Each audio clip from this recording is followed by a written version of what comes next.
The wind on the prairie cut through like a blade, even though the sun hung clear and high. Dust rolled off the hills in slow curls, soft as smoke, and the sound of a lone horse grew louder as it crested the ridge. The man riding it didn't look up. He never did anymore. His name was Clay McCall, and folks in town said he was as cold as the mountains come winter. He rode into town once a month, spoke only when needed, and left without waiting to hear a reply. That's how he liked it. Alone, unbothered, unseen. But even a man like Clay couldn't outrun the pieces of himself he tried to bury in the dirt years ago. His ranch lay 2 miles west of town, behind a line of broken cottonwoods and one crooked fence that leaned like it had given up trying to stand. It wasn't much. A barn that whined in the wind, a house with a roof that leaked, and fields that refused to grow anything but stubborn weeds. But it was quiet, and Clay had come to need that kind of silence, the kind that held his grief tight where no one could see it. He hadn't touched the piano in the parlor since his brother died. He hadn't let anyone cross his porch since the war ended and the letters stopped coming. That morning, he'd been out checking fence posts when he spotted her, a figure near the edge of his property, standing too still to be passing through. At first, he thought maybe it was one of the McKinnon boys up to trouble again. But as he rode closer, he saw it wasn't a boy at all. It was a girl. No, young woman, maybe 19, maybe 20. Skinny like she hadn't eaten right in a while. Her dress was the kind worn down to threads, the kind a store wouldn't even try to mend. And she didn't back away when he stopped the horse. Just looked up at him, mouth dry, eyes full of something he hadn't seen in years. Raw hope. "I'll work for nothing, sir," she said, and her voice nearly cracked from the dryness. "Just let me stay." Clay didn't answer right away.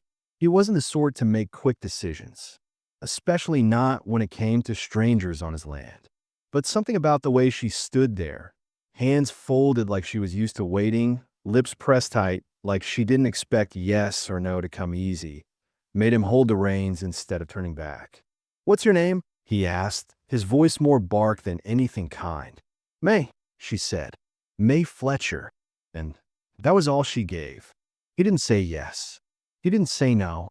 He just nodded once, tight and sharp, then turned his horse around without another word. She followed without being told. Inside the ranch house, Clay didn't know what to do with the sudden presence of another person. He showed her the extra room off the kitchen. It wasn't much, just a cot and a basin and a window stuck shut with old paint. Still, she smiled like it was more than she expected. He left her there and went back to the barn. That was how the next few days passed. She didn't ask questions, and he didn't give answers. But she cleaned the dishes he left, swept the floors he'd long stopped caring about, and started putting water out for the animals before he even got out to the fields. It was like living beside a shadow that moved soft and light. And somehow, that was easier than having talk. But silence isn't always empty. Sometimes it holds things people are too scared to say. Clay started to notice the way May flinched at the sound of boots on the porch. The way her eyes darted to the door when the wind knocked it against its frame. She never asked for anything, not even a second blanket when the nights got cold. And one evening, when he came in early from checking the southern ridge, he caught her sitting on the floor in the corner of the kitchen, knees pulled tight to her chest, rocking like a frightened child. She stood fast when she saw him, tried to cover it with a fake cough. But he saw. Something was chasing her, not in the literal way. No men had ridden in, and the sheriff hadn't come asking questions. But Clay had known enough broken people to recognize what it looked like when someone was running from more than hunger. There was a shadow over May's shoulder, and it didn't belong to the sun. He didn't ask. He wasn't the kind of man who pried. But in the quiet, as they worked the ranch in uneasy rhythm, his mind wandered more than it used to. He wondered where she came from, who hurt her, what she was trying not to remember. And though he told himself it was none of his business, something inside him started to shift. Like a part of him long rusted over was starting to creak and stir. Town folks noticed too. When he rode in to pick up supplies, the storekeeper raised a brow. "Heard you tooken a girl," he said. packing salt into a burlap sack. That true, McCall. Clay didn't answer. He just paid what was owed and walked out. But rumors move quicker than wagons, and soon enough, folks started watching a little closer when he came through. Some looked worried, some looked curious, and one or two looked downright angry. Clay knew trouble had a way of finding people who didn't talk about their past. And something told him May Fletcher had more than her share of buried stories. Still, he let her stay. She'd taken to tending the small garden behind the house, even though nothing much grew in the dirt but sour carrots and withered beans. She watered it every morning, humming under her breath, like maybe she believed things could change if you just tried hard enough. Clay didn't believe in that sort of thing. He'd seen too many people hope for better and end up worse. But one day, he watched her digging in the soil with her bare hands, sleeves rolled high, face streaked with sweat, and he thought maybe he understood. Because sometimes it's not about believing things will grow. Sometimes it's just about needing something to keep your hands busy so the pain doesn't sit too loud in your chest. That night, after supper, May stood at the edge of the porch as the sun sank low behind the hills. Clay watched her from the doorway. Her arms were crossed, her back straight, but he could see the tension in her shoulders, like she was waiting for someone to come out of the dark and grab her. He stepped onto the porch beside her, slow and deliberate. "You safe here," he said. Not warm, not soft, but solid. May didn't answer, but after a while, she sat on the step, and she stayed. That was the beginning of something Clay couldn't name. Not trust, not love, just stillness. Two people try not to fall apart in a place no one cared to look. But stillness never lasts long when past come calling. And though she hadn't said it yet, Clay could feel it. Whoever May was before, whatever she ran from, was coming closer.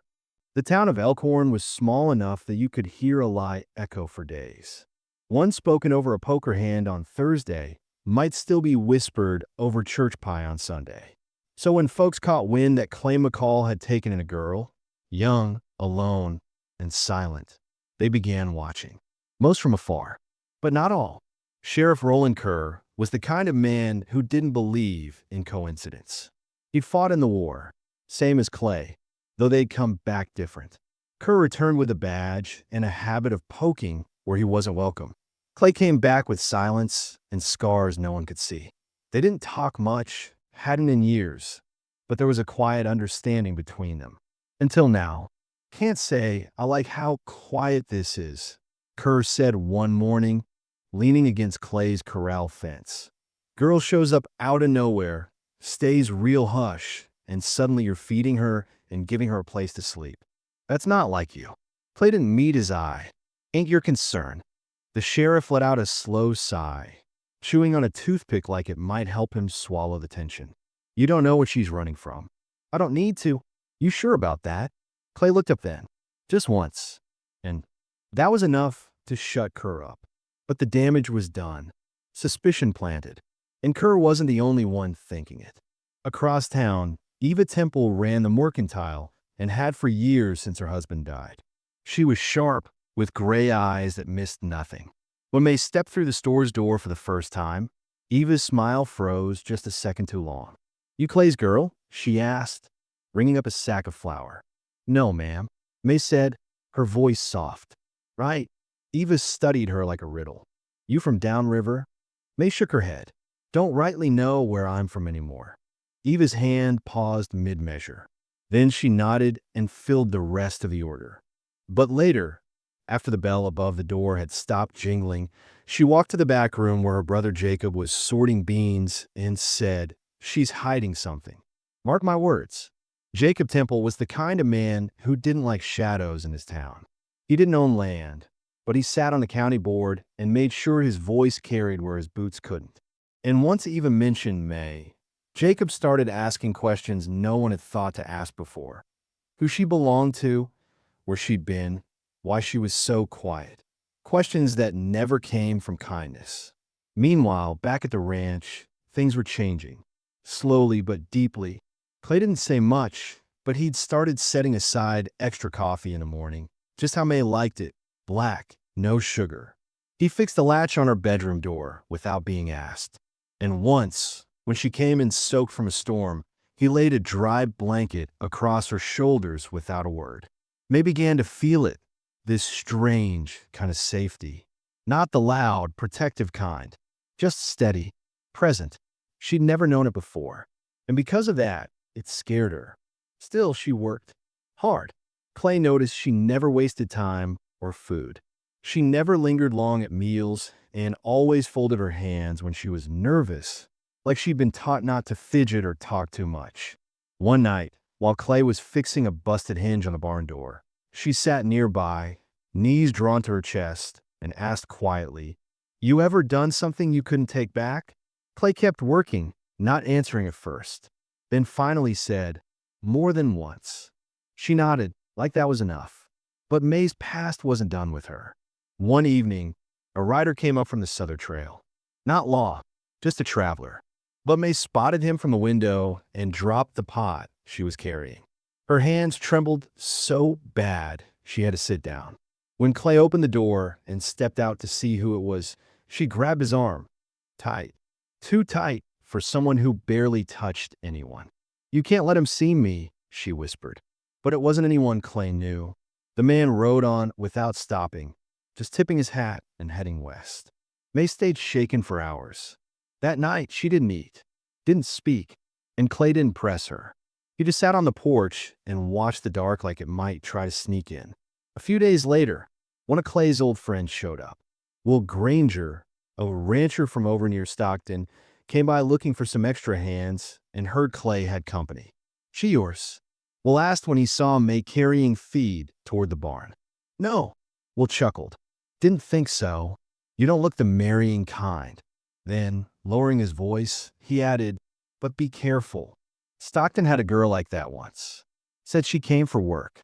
2 weeks later, a marshal rode in with a bounty notice. Clay didn't like that kind of talk. He told Will so, and the man rode off with more questions than answers. But it wasn't just idle words.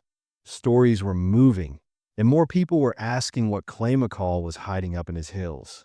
Inside the house, May started writing in a small notebook she kept hidden beneath a mattress. When Clay asked what it was, she didn't answer, just smiled and said, "Something that helps me breathe." Sometimes, Clay saw her tear pages out and burn them in the stove. Sometimes, she stared at the wall like she was listening for footsteps no one else could hear. One evening, after a particularly tense day, Clay found her standing in front of the old piano. She wasn't playing, just looking at the keys. When she noticed him, she stepped back fast. "You play?" he asked. "I used to." He nodded. "Used to play that too," he said, pointing to the piano. "Don't anymore." "Why not?" Clay didn't answer. Their silences said more than their words ever did. A week later, Clay returned from town to find the kitchen table set with bread and stew. May sat quietly, hands in her lap, as if waiting for judgment. He stared at the table, then back at her. "Just wanted to do something decent," she said. He sat. They ate. It wasn't special, but something had shifted. The problem was kindness attracts eyes, and eyes lead to questions. Sheriff Kerr returned, this time with more than suspicion. "We got a wire from Oklahoma. Woman matching her description went missing 2 months back. Brother's been searching." Clay didn't like the sound of that. "She a wanted woman?" Kerr shook his head. "Not exactly, but there's a family name attached, and that means trouble. I need to ask her some questions." Clay hesitated, then nodded toward the house. "Don't push her." May stood in the doorway, pale but still. She answered the questions, slow, careful, but left out the part about the bruises she used to hide beneath long sleeves.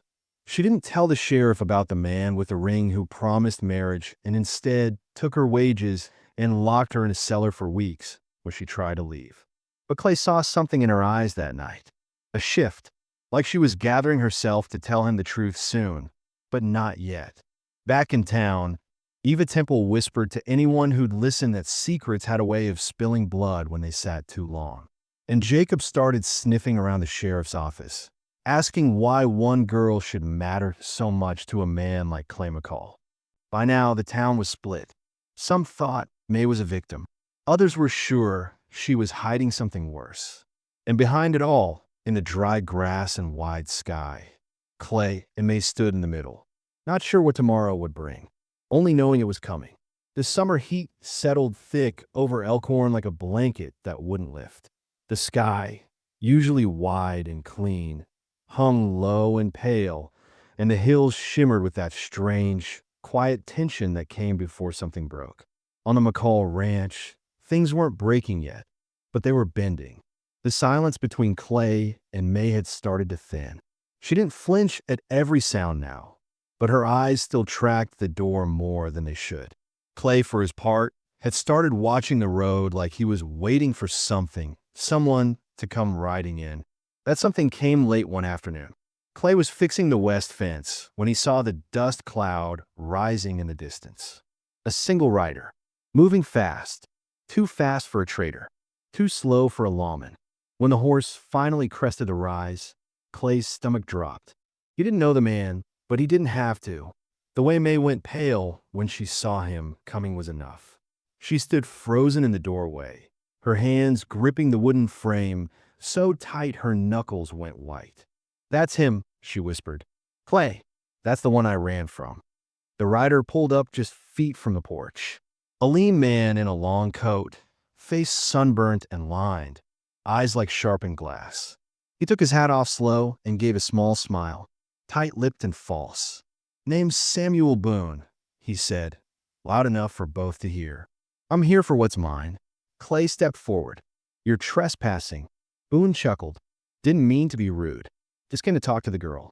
She left in the middle of some business." May didn't move. Her voice cracked when she said, "You told me you'd kill me if I ever left." Boone shrugged, like that wasn't the part worth remembering. "I told you not to steal from me."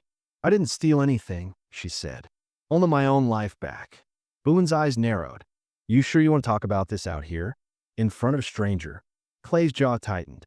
"She's not going anywhere." Boone looked at him like he was sizing up a fence post to see if it'd splinter. "We'll see about that." He turned the horse without another word and rode off. But not far. He set up camp just outside the edge of Clay's property. Close enough to watch the house. Close enough to wait. That night May didn't eat. She sat in her room, lights off, door cracked, watching the fields. Clay paced the porch, rifle leaning against the railing, his mind turning with thoughts he didn't want to name. He didn't ask what Boone had done, not fully. He didn't need to. A man doesn't scare a woman like that unless something real bad's already happened. The next morning, May gave Clay a small folded piece of paper. "My truth," she said. "If he kills me, you'll know who I was." He didn't open it, just stared at it, then tucked it in the inside pocket of his coat. The following days crawled. Boone stayed in the shadows, riding into town twice. Sheriff Kerr told Clay, "He hasn't done anything we can pin, but he's circling like a hawk." Eva Temple, ever the storyteller, claimed Boone had come for revenge, not justice. He had that kind of look, like a man who's made peace with doing wrong as long as he thinks it's righteous. Jacob Temple took it further. "We ought to know who that girl really is before trouble knocks twice." And then trouble knocked. Late one evening, Clay came home from the barn to find the back door open. May was gone. He checked the garden, the corral, even down by the creek. Nothing. Then he saw the scuff marks near the porch. A struggle. And a piece of her dress caught on the nail sticking from the wood. Clay saddled up faster than he had in years. The trail was faint, but he knew where Boone's camp had been. By the time he got there, it was empty but not cold. A fire still smoked, and May's hair ribbon lay by the ashes.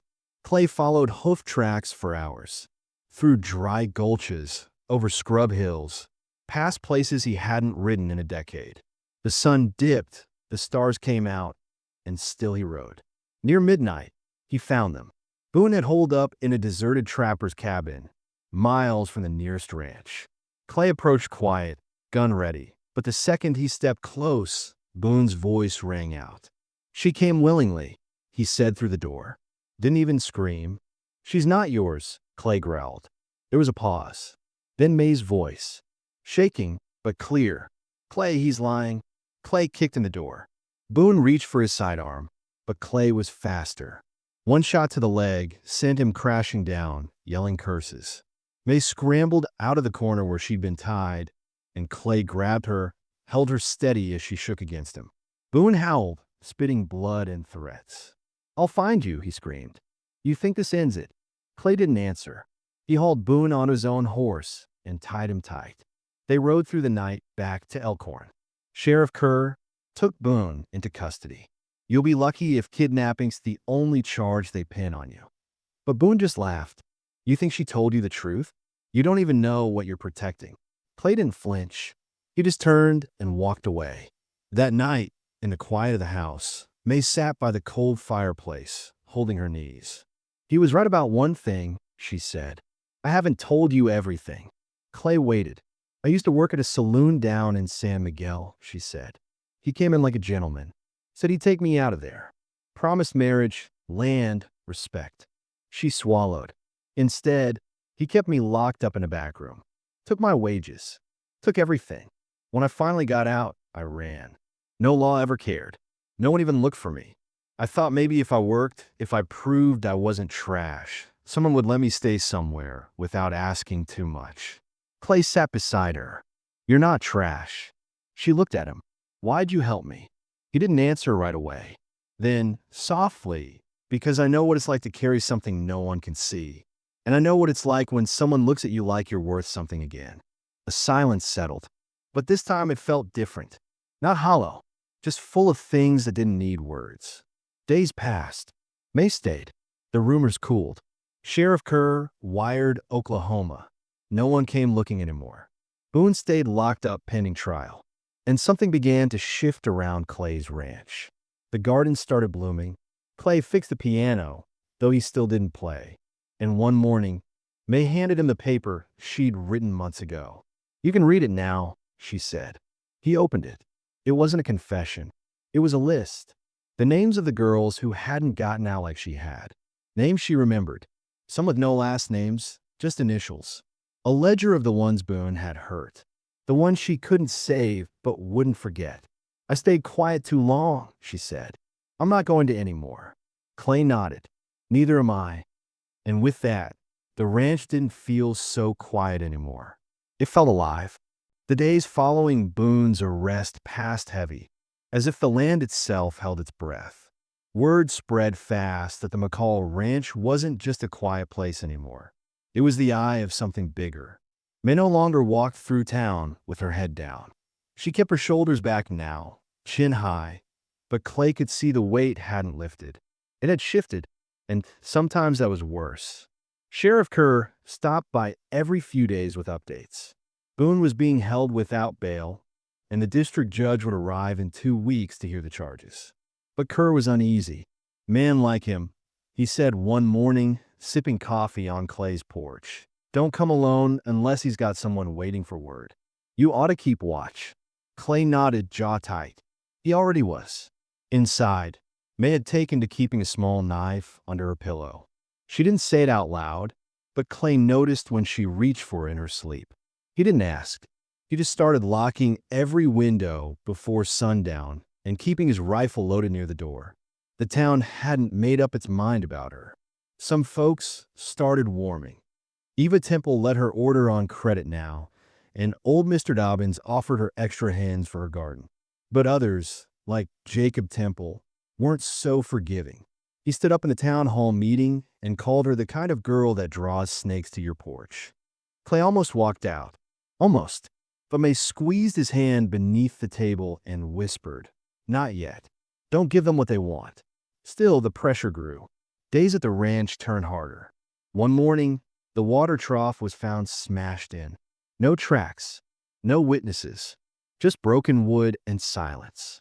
That same week, Clay's fences were cut. Twice. "Somebody's trying to scare you off," Kerr said.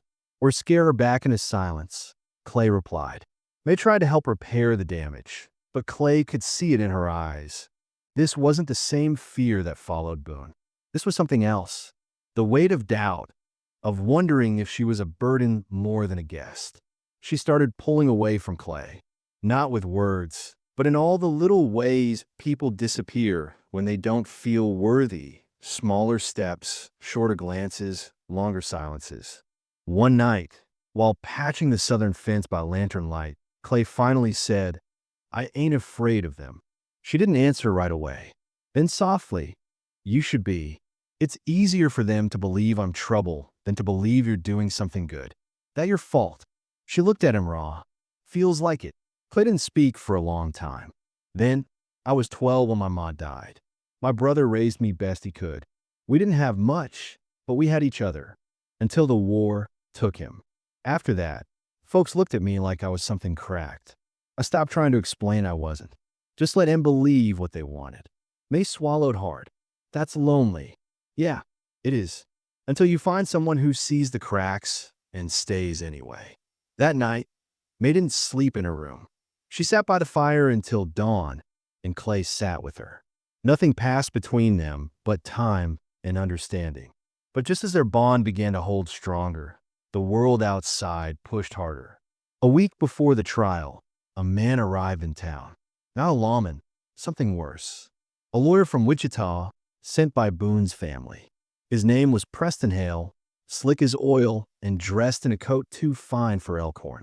He walked into the sheriff's office like he owned it and handed over a letter claiming May was mentally unstable, had a history of vagrancy, and had made false accusations before. All of it signed. All of it fake. "That man's trying to break her before she gets to the stand," Kerr told Clay later, throwing the paper into the stove. May saw it coming. "That's how Boone works," she said. "He turns people into liars before they can speak." Clay saw her hands tremble when she held a cup. He saw the dark circles under her eyes return. But she didn't run.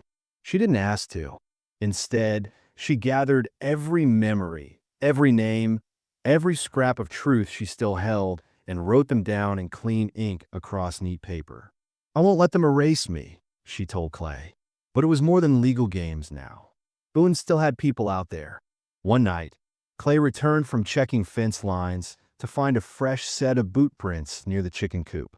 Another day, May's laundry line was cut, her clothes thrown in the dirt. And then came the fire. It started in the barn just past midnight. Clay smelled the smoke first and tore from the house barefoot, rifle in hand. May was already outside, screaming for the horses. Flames ate through the rafters fast. Clay ran in once, twice, dragging the horses out blind through the smoke. On the third trip, the beam fell, caught his shoulder, knocked him down. May ran in after him without thinking, pulled him out by his shirt, coughing, both of them half choked by smoke. By sunrise, the barn was gone. Sheriff Kerr rode out with a deputy. "It was no accident," he said. "Kerosene. Wick left behind." "Boone?" Clay asked, though he already knew. Or someone trying to finish what he started. The next day, Jacob Temple took the floor in town again. This time with louder support. "This girl's bringing danger to our doorstep. Fires, law trouble, vandalism. Maybe she's cursed. Maybe worse." Clay stood up. He hadn't spoken in town hall in over a decade, but his voice rang hard. Danger was already here. She just pulled the mask off. Some nodded. Others didn't. But the line was drawn. Back at the ranch, May wrapped Clay's shoulder with a steady hand. "You should have let the barn go," she whispered. Clay looked at her. "I've let too much go already." She smiled, but it faded quick. "What if I lose in court? What if they don't believe me?" "They will. You don't know that. I believe you. That's what matters." But it wasn't just about belief now. It was about standing when every voice said sit down. About holding truth when it cost everything. 3 days before the trial, May got a letter. No name on it. No return address. Just a torn scrap folded into an envelope. "You speak, and you'll be buried where no one hears you scream." She handed it to Clay without a word. He read it, burned it, and locked every door that night. But inside, something had changed. Not fear, resolve. That evening, May sat down at the piano for the first time. Clay watched as her fingers hovered over the keys. She didn't play a song, just pressed one note, then another. Soft, testing, remembering. "You don't have to prove anything to anyone," Clay said. She kept her eyes on the keys. I know. I'm doing this for me. The note lingered in the air. Outside, the wind picked up. The hills whispered. Inside, the girl who'd come begging to stay finally stood tall in the place she'd made her own. But the fight wasn't over. It was just reaching the gate. The morning of the trial broke gray and windless. The whole town of Elkhorn seemed to pause, watching from behind lace curtains or leaning against fence rails with arms folded tight. The courthouse wasn't much, just a two-room building with wood floors that creaked like bones, but it had never held more tension than it did that day. Folks came in early, hoping for seats, not because they believed in justice, but because they loved the smell of a scandal that felt close to home. Clay sat in the back row, hat on his lap, jaw clenched. May sat at the front beside Sheriff Kerr, her shoulders pulled back, face unreadable. She looked stronger than she had in weeks. But Clay knew her well enough by now to see what it cost. Her hands trembled in her lap. Her lips pressed tight, like she was holding herself in with the force of will alone. But she didn't flinch. Not when Samuel Boone was brought in. Not when his smirking lawyer leaned toward her and whispered something only she could hear.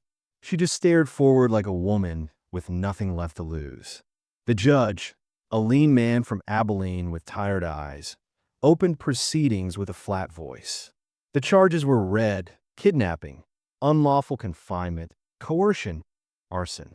Boone pled not guilty to everything. Then came the testimonies. The first to speak were townsfolk, Sheriff Kerr, who recounted the night Boone camped near Clay's ranch, the arrest, the threats. Eva Temple gave a reluctant but honest account of the fear she saw in May's face that first day in the store. Even Will Granger, who'd once warned Clay about trusting strangers, stood up and admitted Boone's reputation was mean and not just in business. But it wasn't enough.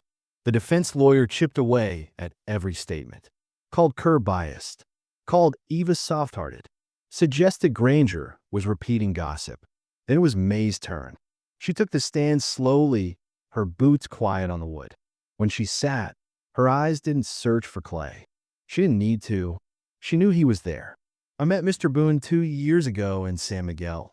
She began, voice steady but low. I was working a saloon, cleaning mostly, sometimes singing. He offered me a way out. Said he'd marry me. Give me land. A fresh start. She paused. The lawyer stood to object, but the judge waved him off. He took me to a house west of town. For the first few weeks, he was decent. Then he took my money, locked the door when he left, told me if I spoke to anyone, he'd drag me into the woods where no one would find me. A hush fell over the room. May's voice trembled then, but she didn't stop. I tried to run once. He broke my wrist. After that, I stopped trying for a while. But when I had the chance, I left. I walked for 3 days before a wagon picked me up. The defense attorney stood. Miss Fletcher, do you have any proof of this alleged abuse? Any witnesses? Medical records? Do you expect this court to believe a story built only on your word? They didn't blink. Yes. The room held its breath. Then, from the back of the gallery, a voice broke the silence. She ain't the only one. A woman stepped forward. Late 20s maybe. Hair pulled tight beneath a worn bonnet. Her dress plain, but her voice firm. My name's Ruthie Elms, she said, facing the judge. I work the same saloon. Boone promised me the same things. He kept me locked in his cabin for 6 months. When I escaped, no one believed me. I never reported it. But I remember May. I remember when she disappeared. We all did. We thought she was dead. Murmurs rippled through the court. Sheriff Kerr stood. She's telling the truth. I verified her name when she came forward last night. The judge nodded once. Let her speak. Ruthie's story mirrored May's. Names, places, threats. The lawyer tried to shake her, but it was no use. Her words were clear, her eyes steady. And suddenly, the whole room shifted. Boone sat stone-faced, his smirk gone. For the first time since arriving in Elkhorn, he looked like a man who realized the world might no longer bend to him. Then came the twist no one expected. The judge called Clay to the stand. He hadn't planned to speak, But the prosecution wanted his account of the night May was taken. He stood slow, boots loud against the floor. His voice was calm, but his words were sharp. "She told me the truth," Clay said, eyes locked on Boone. "She told me what she'd been through. And I believed her, because I know what it looks like when someone's too scared to hope. You don't fake that. You survive it." Boone's lawyer rose. "And what's your relationship with Miss Fletcher now?" Clay didn't hesitate. "She's the only person who ever looked at me like I wasn't broken." That hit harder than anyone expected.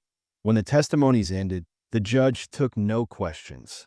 "I'll deliver my ruling tomorrow morning." Court adjourned. People filed out slowly, dazed. Clay found May outside by the hitching post. She looked shaken, but not afraid. "Just tired." "You didn't have to say that," she said. "I did." She looked at him. "I don't know what happens now." He touched her shoulder gently. "Whatever it is, we face it together." That night, rain came. Not a storm, just soft, steady drops that soaked the land and cooled the air. May didn't sleep. She sat by the fire, staring into the flames, the courtroom echoing in her mind. She thought about Ruthie, how she'd stepped forward without warning, how much courage that took. And she thought about Boone, sitting in that cell, still clinging to the belief that the world owed him silence. At dawn, they rode into town. The judge read the ruling from the bench in a flat voice. Guilty on all counts. Boone didn't speak. He didn't look at anyone. He just stood, hands cuffed, as the sheriff led him out the back. The courtroom stayed quiet for a long time. Then people began to stand. Some nodded to May. Some touched her shoulder gently as they passed. Nothing loud, just quiet acknowledgments from a town that finally saw her. Outside, the sky was blue again. Clean, clear. Ruthie met her on the steps. They didn't speak, just hugged tight, like women who had climbed out of the same pit. Later that day, Clay found May back at the garden. She was barefoot in the dirt, hands buried in the soil, just feeling it, feeling something real. "They asked me to speak in Abilene," she said, "about the trial, about what happened." He didn't answer right away. Then, "You going?" She looked up. "Do you think I should?" "I think you already answered that question." She smiled. "Will you come with me?" Clay nodded. "Wherever you go." That night, May played the piano. Not just one note, but a whole song. It wasn't polished. Her fingers stumbled in places, but it was hers. Clay stood in the doorway, listening, not interrupting, just staying. Outside, the wind rustled through the trees, and for once, it didn't sound like warning. It sounded like peace. The land looked different now, though nothing much had changed. The same wind blew across the fields. The same dust kicked up at the base of the hills. But Clay felt it in his bones. Something had shifted, not just in the soil, but in the silence that used to sit heavy on the porch each evening. It was quieter now, yes, but it wasn't empty. It was full of the kind of quiet that comes after a long, hard storm, the kind that lets you breathe again. May stood at the garden fence, watching a line of shoots peek through the dirt.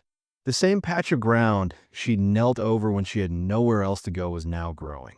She reached down and ran her fingers across the leaves, soft, strong. There was something in that. Proof, maybe, that even the roughest earth could bloom when tended right. Boone was gone, sentenced and carted off to a prison far from Elkhorn. Ruthie had stayed a few days after the trial, long enough for her, and made a talk through the years neither of them had dared speak of. When she left, she hugged May tight and promised to write. They both knew the world wouldn't remember what happened to them. Not the courts, not the papers. But they remembered each other, and that mattered more than anyone would ever understand. Life on the ranch settled into a rhythm again, but it wasn't the same rhythm as before. Clay found himself speaking more, even laughing at things he wouldn't have noticed a year ago. He'd wake to the smell of coffee and the sound of May humming low in the kitchen, or to the sound of her boots tapping as she cleaned the porch. She didn't ask permission anymore. She didn't ask if she should stay. She just lived like she belonged, because she did.